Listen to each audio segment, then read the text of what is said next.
नमस्कार मित्रों, स्वागत है आपका ज्ञान गंगा आयुर्वेद क्लासेस में। Myself doctor Anil Kumar Patel, MD Ayurveda, Rachana Sharir, assistant professor. आज हम लोग जिस टॉपिक की बात कर रहे हैं बहुत ही इम्पॉर्टेंट टॉपिक है और लगभग हर एक एग्ज़ाम में ये रिपीट होता रहता है। तो देखा जाए इसका इम्पोर्टेंस बहुत ज़्यादा है। तो हम लोग बात कर रहे हैं स्रोतस शारीर के बारे में। तो जैसा कि देख रहे होंगे, स्रोतस शारीर का जो वर्णन है वो कहीं ना कहीं जो हम लोग की आयुर्वेद संहिताओं में हो या जो भी सिलेबस की बात करें तो कहीं ना कहीं सिरा और धमनी के बाद की प्रक्रिया है। तो सिरा का हम लोग सिरा शारीर के बाद हम लोगों ने धमनी शारीर की व्याख्या किया और धमनी शारीर के बाद हम लोगों ने स्रोतस शारीर की व्याख्या करने वाले हैं।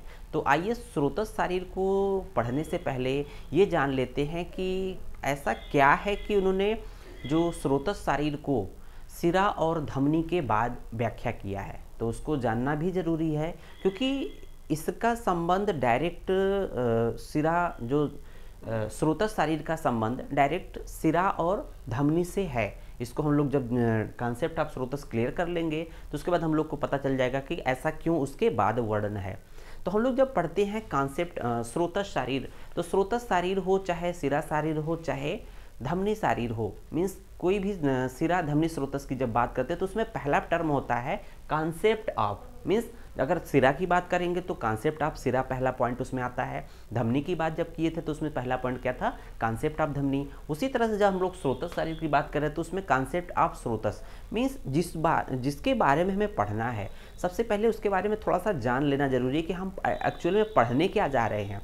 जैसे बात करते हैं कि अगर हमें किसी गंतव्य या किसी टारगेट पॉइंट को अचीव करना है, मीन्स वहाँ तक पहुँचना है, तो उसकी क्वालिटीज़ के बारे में जानना ज़रूरी है कि अल्टीमेट वो है क्या, उसको प्राप्त करने से हमें क्या फ़ायदा होगा, क्या नुकसान होगा। फ़ायदा ही होगा, नुकसान नहीं होगा। तो कहने का मतलब यह है कि हम जिस चीज़ को पढ़ने जा रहे हैं उसका बेसिक जो कॉन्सेप्ट है उसको जान लेने के बाद उसकी निरुक्ति, व्युत्पत्ति, परिभाषा और इम्पोर्टेंस की बात हम लोग करेंगे। तो इसलिए हम लोग देखते हैं कि स्रोतस शारीर में सबसे पहला पॉइंट है कॉन्सेप्ट ऑफ स्रोतस। तो देख रहे होंगे कि यहाँ पर जब हम लोगों ने सिरा की बात किया था तो सिरा को कहीं ना कहीं हम लोग देखा जाए तो कोरिलेट किया था वेन से। तो इनडायरेक्ट वे में भी हम लोगों ने वेन से कोरिलेट करते हैं, कहते हैं ना मॉडर्न में हम लोग सिरा को वेन से कोरिलेट कर सकते हैं। तो वहाँ कोरिलेट भी किया था। उसी तरह से हम लोगों ने धमनी, जब धमनी शारीर की बात किया था तो वहाँ कॉन्सेप्ट ऑफ धमनी के बारे में देखा था। तो वहाँ पर हम लोगों ने धमनी अर्थात उसको आर्टरी से कोरिलेट किया था। लेकिन क्या स्रोतस शारीर में कॉन्सेप्ट ऑफ स्रोतस को हम क्या किसी पर्टिकुलर मॉडर्न के जो बॉडी में जो भी स्ट्रक्चर्स होते हैं उनसे कोरिलेट करेंगे? तो आइए हम इसी पे बात करने वाले हैं कि जिस तरह से सिरा को हम लोगों ने वेन से कोरिलेट किया था, धमनी को हम लोगों ने आर्टरी से कोरिलेट किया था, तो स्रोतस शरीर में ऐसे कौन कौन से रचना है, मॉडर्न की स्ट्रक्चर्स है जिससे हम कोरिलेट करेंगे? तो उसी के विषय में देखते हैं कॉन्सेप्ट ऑफ स्रोतस। तो आइए देखते हैं कि क्या इसका इम्पोर्टेंस है, क्यों इसको सिरा धमनी के बाद स्रोतस की वर्णन किया गया है। सब एक एक जो भी कन्फ्यूजन है सब एक एक करके दूर होगा। तो यहाँ देख रहे होंगे स्रोतस शारीर, इसमें पहला पॉइंट है कॉन्सेप्ट ऑफ स्रोतस। तो देखते हैं कॉन्सेप्ट ऑफ स्रोतस की बात जब करते हैं तो संहिताओं में जो है जो स्रोतस जो शब्द है, स्रोतस या स्रोत दोनों का लगभग एक ही मीनिंग है। स्रोतस या स्रोत जो शब्द है, स्रोतस या स्रोत जो शब्द है, तो वो जो संस्कृत वर्ड जो के श्रु श्रवणे जो धातु से ये डिराइव्ड हुआ है। तो कहते हैं ना कि जहाँ पर निरुक्ति की बात आती है तो सबसे पहले वो किस शब्द से बना हुआ, उस शब्द में उसकी मीनिंग छुपी हुई होती है। तो संस्कृत के वर्ड जो होता है श्रु श्रवण, संस्कृत का एक वर्ड होता है, संस्कृत डिक्शनरी में हम लोग देखते हैं तो श्रु श्रवणे धातु से जो है स्रोतस शब्द या स्रोत शब्द डिराइव्ड हुआ या निरुक्त हुआ है। ठीक है, तो यहाँ देख रहे होंगे श्रु श्रवणे का मीनिंग क्या होता है, उसका मीनिंग होता है श्रवण। श्रवण का मतलब होता है कि कोई भी चीज़ किसी पर्टिकुलर ट्यूबुलर स्ट्रक्चर से या किसी पर्टिकुलर स्पेसियस स्ट्रक्चर से बाहर निकल रहे हों। उस देखा जाए तो किसी भी स्ट्रक्चर्स को अगर ट्यूबुलर स्ट्रक्चर से या कहीं पर्टिकुलर स्पेसेस से बाहर निकलने के लिए वहाँ पर्टिकुलर ओपनिंग होने चाहिए या पोर्स होने चाहिए। तो आइए बढ़ते हैं, थोड़ा सा इसके बारे में डिटेल देखते हैं कि जो स्रोतस शब्द है वो संस्कृत के श्रु श्रवणे जो धातु से डिराइव्ड हुआ है, निरुक्त हुआ है, और इसका मीनिंग होता है श्रवण, अर्थात श्रवण मतलब कि बाहर निकलना। तो देखते हैं कि जैसे श्रवण को हम लोग अब एक्सप्लेन करते हैं। तो श्रवण को एक्सप्लेन करेंगे, श्रवण इज ए फिजियोलॉजिकल फिनोमिना। श्रवण क्या है? एक तरह से फिजियोलॉजिकल फिनोमिना है इन ह्यूमन बॉडी। तो ह्यूमन बॉडी में जो है एक तरह से फिजियोलॉजिकल फिनोमिना होती है श्रवण। तो देखेंगे इसको अदर भाषा में समझा सकते हैं, that is process of oozing, exudation and filtration. तो जो श्रवण क्रिया है, जिसको हम लोगों ने कहा कि ह्यूमन बॉडी में एक तरह से फिजियोलॉजिकल फिनोमिना है, उसको दूसरे टर्म में कह सकते हैं, that is process of oozing, filtration and exudation. अब देखते हैं कि ये जो पूरी प्रक्रिया हो रही है, दैट इज कॉल्ड श्रवण, या इसको दूसरी भाषा में कह सकते हैं कि physiological phenomena, the process of oozing, exudation and filtration. ये जो प्रक्रिया पूरी फिनोमिना हो रही है, इसके लिए क्या फैक्टर इंपॉर्टेंस है? तो इसके लिए देख रहे होंगे ये जो तीनों स्ट्रक्चर्स है, या श्रवण, या जिसको हम लोग कोरिलेट करें मॉडर्न में process of oozing, exudation and filtration, ये जो पूरी प्रक्रिया या घटित हो रही घटनाएं हो रही है, इसमें क्या होता है? Always occur under the influence of, means ऐसा नहीं कि हमेशा होगा, बट एक टर्म कंडीशन लागू है, always occur under influence of concentration gradient. तो यहाँ पर देखेंगे ये जो पूरी प्रक्रिया हो रही है, इसके लिए कंसंट्रेशन ग्रेडियंट की रिक्वायरमेंट होती है। जहाँ पर कंसंट्रेशन वेरिएशन होगा या ग्रेडियंट होगा, वहीं पर एक फिनोमिना या प्रक्रिया होती है। तो देखते हैं कि जो कंसंट्रेशन ग्रेडियंट के बेस पे ये जो ऊजिंग, एक्सुडेशन एंड फिल्ट्रेशन जो कि श्रवण क्रिया है, ये हो रही है। विच आर ऑब्जर्व, ये जो कंसंट्रेशन ग्रेडियंट बॉडी में हो रहा है के बेसिस पे ऊजिंग, फिल्ट्रेशन एंड एक्सुडेशन की प्रक्रिया हो रही है, विच आर ऑब्जर्व, इसको हम लोग शरीर में ऑब्जर्व करते हैं। तो which are observe into 3 physiological phenomena. तो बॉडी में 3 फिजियोलॉजिकल ऐसी कौन कौन सी फिनोमिना होती है जिसमें ये चीज़ें होती हैं, ऊजिंग, एक्सुडेशन एंड फिल्ट्रेशन। तो उसमें देखेंगे which are observe into 3 physiological phenomena, that is called, पहले नंबर पे है डिफ्यूजन, दूसरे नंबर पे है ऑस्मोसिस, तीसरे नंबर पे है फिल्ट्रेशन। तो ये 3 बॉडी में फिजियोलॉजिकल फिनोमिना होती है, जो कि इसी के बेस पे यहाँ ऊजिंग, एक्सुडेशन एंड फिल्ट्रेशन की प्रक्रिया हो रही है। तो आइए 1 बाय 1 हम इसको देख लेते हैं। पहला पॉइंट है डिफ्यूजन। तो डिफ्यूजन की बात करते हैं तो यहाँ पर क्या होता है कि यहाँ पर एक तरह से कंसंट्रेशन ग्रेडियंट के बेसिस पे from higher concentration to lower concentration यहाँ पर डिफ्यूजन की प्रक्रिया होती है। जो पार्टिकल्स होते हैं, तो डिफ्यूजन में क्या होता है कि यहाँ पर पार्टिकल्स होते हैं from higher concentration to lower concentration, ये एक तरह से बाहर निकलते हैं। जैसे इसको सिंपली बात कर लें तो यहाँ पर देख रहे होंगे कि ये एक प्रक्रिया है कैपिलरी लेवल पे, जो कैपिलरी लेवल पे जो प्रक्रिया हो रही है, तो इसको हम लोग देख रहे होंगे कि यहाँ पर जो कैपिलरी में जो ये कैपिलरी है, यहाँ पर ब्लड के साथ साथ ऑक्सीजन कंसंट्रेशन या कंसंट्रेशन ज़्यादा है इस कैपिलरी में। तो यहाँ पर देखेंगे जो टिश्यू लेवल पे जो होता है ऑक्सीजन का लेवल कम है, यहाँ टिश्यू लेवल पर CO2 का लेवल ज़्यादा है, और यहाँ पर कैपिलरी में O2 का लेवल ज़्यादा है। तो यहाँ पर O2 जो है बाहर की तरफ आएगा, और फिर जब यहाँ पर आवश्यक न्यूट्रिएंट ले लिया जाएगा तो यहाँ CO2 जो होता है, यहाँ पर CO2 का लेवल ज़्यादा है, यहाँ पर CO2 का लेवल कम था, तो यहाँ पर CO2 अंदर की तरफ आएगा, फिर रिटर्न ब्लड होगा। अल्टीमेटली इस लेवल पे क्या हो रहा है? डिफ्यूजन की प्रक्रिया हो रही है। या इसको दूसरे टर्म में कह सकते हैं, अगर किसी सिलेंडर को, अगर गैस से भरे हुए सिलेंडर को अगर हम ओपन करें तो पर्टिकुलर उस सिलेंडर या में जो गैसियस पार्टिकल्स होते हैं बहुत ही कंडेंस होते हैं, मीन्स कंसंट्रेशन ग्रेडियंट बहुत ज़्यादा होता है। इसका मतलब कि जो सिलेंडर में जो कंसंट्रेशन होता है या प्रेशर होता है एक्सटर्नल इन्वायरमेंट की तुलना में बहुत ज़्यादा होता है। जैसे ही ओपन करते हैं जो भी गैसियस पार्टिकल्स होते हैं सब बाहर डिफ्यूज़ हो जाते हैं। तो इसको हम बात कर लेते हैं इस तरह से। दूसरा पॉइंट है ऑस्मोसिस। तो ऑस्मोसिस की बात करते हैं तो ये एक टर्म कंडीशन आवश्यकता है कि ये जब भी होगा सेमी परमेबल मेम्ब्रेन के थ्रू होगा। सेमी परमेबल मेम्ब्रेन इसमें रिक्वायरमेंट होती है ऑस्मोसिस। ऑस्मोसिस में क्या होता है कि सॉल्वेंट का, that is water molecule, that is solvent का एक तरह से एक्सचेंज होता है। इसको हम लोग बात कर लेते हैं कि जैसे अगर इंटेस्टाइनल लेवल, इंटेस्टाइन के लेवल पे जो भी एक तरह से ऑस्मोसिस की प्रक्रिया वहाँ पर होती है, तो यहाँ पर भी देखते होंगे यहाँ पर ही सेम प्रक्रिया होती है। उसी तरह से तीसरी प्रक्रिया फिल्ट्रेशन है, इसको भी हम लोग उसी तरह से एक्सप्लेन कर लेते हैं। फिर देखते हैं कि ये जो तीनों प्रक्रिया हो रही है एक तरह से फिजियोलॉजिकल फिनोमिना है बॉडी में, ये तीनों प्रक्रिया डिफ्यूजन, ऑस्मोसिस, फिल्ट्रेशन, ये अल्टीमेट हो कहाँ रही है? ये जानना जरूरी है। हम लोगों ने इसको डिफाइन किया, डिफ्यूजन, ऑस्मोसिस, फिल्ट्रेशन को डिफाइन किया अपने कम से कम शब्दों में। फिर देखते हैं कि ये पूरी पूरी प्रक्रिया हो कहाँ रही है, अगर जो बॉडी में जो भी स्ट्रक्चर्स हैं उस किसके लेवल पे हो रही है, पर्टिकुलर किस स्ट्रक्चर्स के लेवल पे, आर्टरी है, वेन है, नर्व है या टिश्यू है, एटलीस्ट किस लेवल पे हो रही है। तो देखते हैं कि ये जो प्रक्रिया हो रही है, चाहे डिफ्यूजन हो, ऑस्मोसिस या फिल्ट्रेशन हो, ये तीनों प्रक्रिया हो रही है आपके कैपिलरी लेवल पे। तो यहाँ पर देख रहे होंगे कि यहाँ पर जो एक सर्कुलेटिंग सिस्टम है, ये हार्ट है, यहाँ पर हार्ट से जो प्योर ब्लड होता है आर्टरी के थ्रू आता है, और पर्टिकुलर टिश्यू, एक पर्टिकुलर टिश्यू पे यहाँ पर कैपिलरी सिस्टम बनता है, कैपिलरी बेड बनता है। यहाँ पर क्या होता है कि ये पूरा डिफ्यूजन, ऑस्मोसिस और फिल्ट्रेशन की प्रक्रिया होती है। फिर से क्या होता है कि जो यहाँ पर CO2 या अदर जो सब्सटेंसेस है ये रिसीव कर लिए जाते हैं वेन के थ्रू, और यहाँ पर वेन्यूल से वेन, स्मॉलर वेन से लार्जर वेन के बाद जो ग्रेट एक तरह से सुपीरियर वेना के बाद इन्फीरियर वेना के थ्रू हार्ट में रिटर्न कर दिए जाते हैं। तो एक तरह से वेनस ब्लड रिटर्न कर दिए गए। तो अल्टीमेट ये प्रक्रिया पूरी हो रही है। जो श्रवण कर्म, हम किसकी कहानी कर रहे हैं, ये अल्टीमेट बात कर रहे हैं, श्रवण कर्म की बात कर रहे हैं। तो ये पूरी श्रवण कर्म कहाँ हो रही है, कैपिलरी लेवल पे हो रही है। तो इसका मतलब कि कैपिलरी लेवल, इसका मतलब कैपिलरी ही स्रोतस है, कैपिलरी स्रोतस है, क्योंकि कैपिलरी के लेवल पे क्या हो रहा है, एक्सचेंज ऑफ मटेरियल हो रहा है। जो भी एक्सचेंज की प्रक्रिया हो रही है कहाँ पर हो रही है, कैपिलरी लेवल पर होती है। क्यों हो रही है, क्योंकि कैपिलरी में कई सारे पोर्स होते हैं।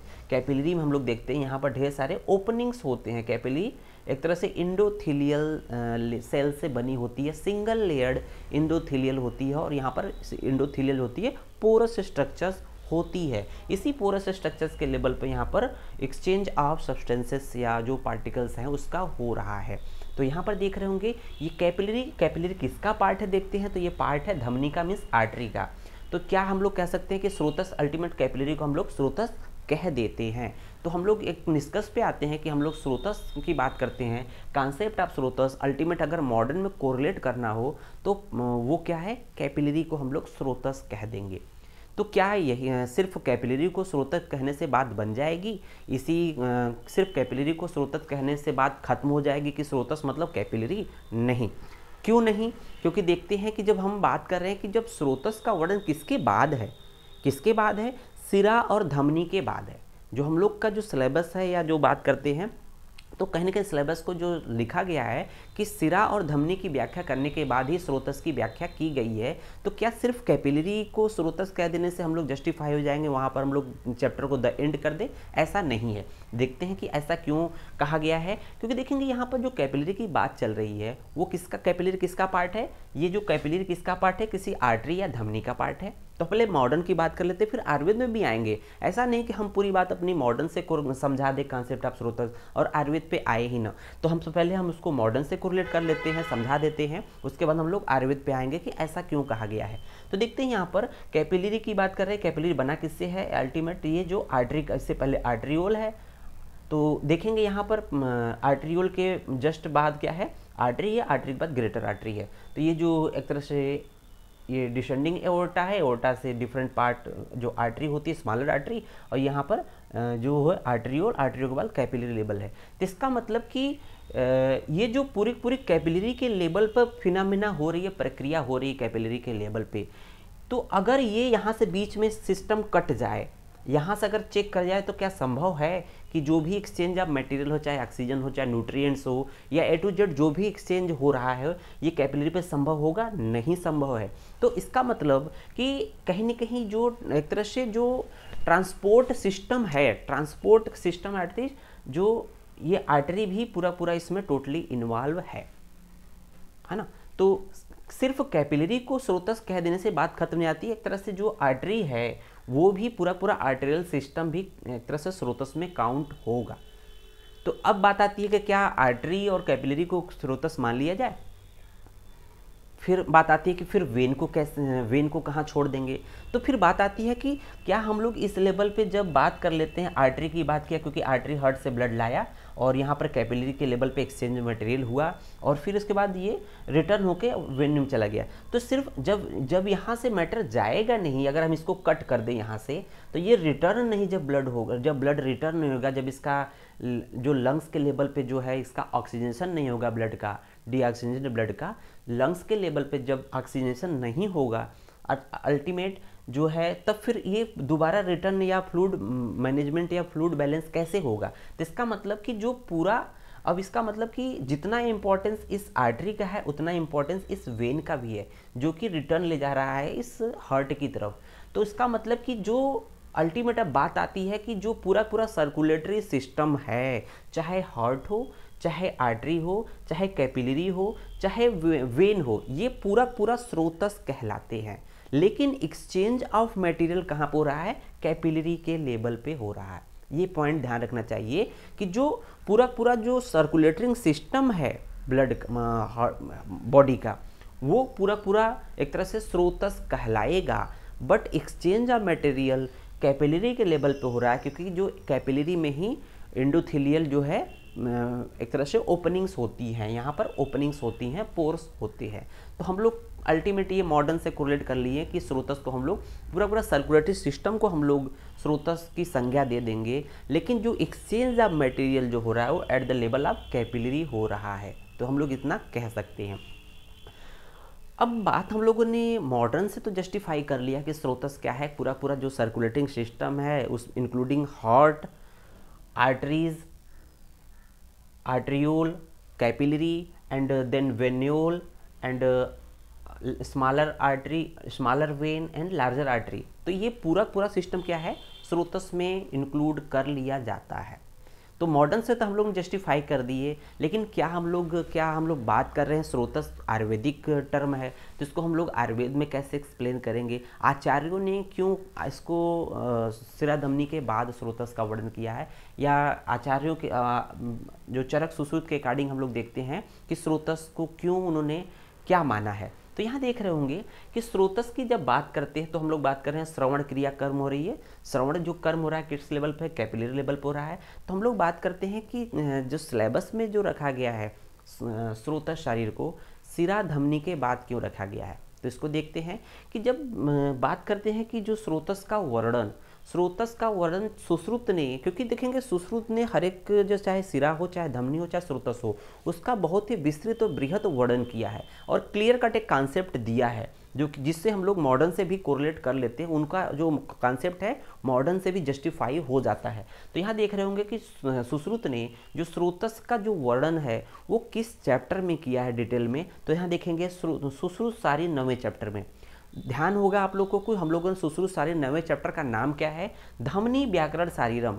तो इसका मतलब कि जब धमनी की व्याख्या होने के बाद सुश्रुत सारी 9 में धमनी का वर्णन है, अर्थात आर्टरी का वर्णन है। तो धमनी के वर्णन के बाद उन्होंने स्रोतस की व्याख्या की है। तो कुछ समझ में आया कि जो मॉडर्न कह रहा है कि आर्टरी के बाद कहीं ना कहीं हम लोग स्रोतस कैपिलरी की लेवल की बात करें, कैपिलरी को हम लोग स्रोतस मान रहे हैं, और सुश्रुत कह रहे हैं कि धमनी व्याकरण शारीर के अंतर्गत स्रोतस का वर्णन है। इसका मतलब पहले उन्होंने धमनियों की व्याख्या किया, उसके बाद उन्होंने धमनियों के बाद स्रोतस की व्याख्या किया। तो अल्टीमेट जो मॉडर्न कह रहा है वही सुश्रुत कह रहे हैं, मतलब जो सुश्रुत कह रहे हैं वही मॉडर्न कह रहे हैं, क्योंकि सुश्रुत का जो इतिहास है वो मॉडर्न से काफ़ी पुराना है। तो हम लोग ये मानेंगे कि ये बेस है, ये हम लोग का स्रोतस का, चाहे मॉडर्न से कोरिलेट करें, जो सर्कुलेटिंग सिस्टम का जो बेस है, जो कहते हैं ना कि ब्लड सर्कुलेशन की फिनोमिना हो रही है इस लेवल पे, ये पूरा पूरा बेस्ड है हम लोग के सुश्रुत के या आयुर्वेद पे बेस्ड है। क्योंकि मॉडर्न तो आज से बहुत ही पुराना नहीं है, लेकिन हम लोग का जो आयुर्वेद है वो बहुत हजार वर्ष पुराना है। तो सुश्रुत ने कह रहे हैं कि स्रोतस का वर्णन जो होता है धमनी व्याकरण शारीर के अंतर्गत किया है। धमनी की व्याख्या के बाद, मीन्स आर्टरी की व्याख्या के बाद उन्होंने एक तरह से स्रोतस अर्थात कैपिलरी लेवल की व्याख्या की है। तो इसका मतलब पूरा पूरा जो धमनी है या धमनी का जो सिस्टम है वो पूरा पूरा स्रोतस शरीर है। तो मुझे लगता है कि ये बात समझ में आई गई होगी। और चरक ने स्रोतस का वर्णन चरक विमान स्थान के 5वें अध्याय में, उस चैप्टर का नाम है स्रोतो विमानी अध्याय के नाम से ही किया है। तो उन्होंने वहाँ पर स्रोतस का अलग नाम से दे दिया है। तो इस तरह से हम लोग देखते हैं कि ये हम लोग के पूरा पूरा कॉन्सेप्ट ऑफ स्रोतस क्लियर हो गया कि स्रोतस को हम लोग एक तरह से एक चैनल्स होता है, स्रोतस एक चैनल्स होता है जिसके लेवल पे जो भी न्यूट्रिएंट या एक्सचेंज या मटेरियल हो रहा है। तो इसका हम लोग अपने मॉडर्न पक्ष रखा, साथ ही साथ आयुर्वेदिक व्यू देखा। तो कॉन्सेप्ट ऑफ स्रोतस ये है। तो कॉन्सेप्ट ऑफ स्रोतस में पूरा पूरा जो सर्कुलेटिंग सिस्टम है including heart, arteries, capillary, arteries, arteriole, capillary, venule, vein, smaller vein, larger vein and heart then again. तो ये पूरा सिस्टम कंप्लीट रहता है, दैट इज कॉल्ड, ये एक तरह से स्रोतस इसको कहेंगे। अब इसके बाद हम लोग नेक्स्ट हम लोग बात करेंगे, ये हम लोग का कॉन्सेप्ट ऑफ स्रोतस कंप्लीट हो गया।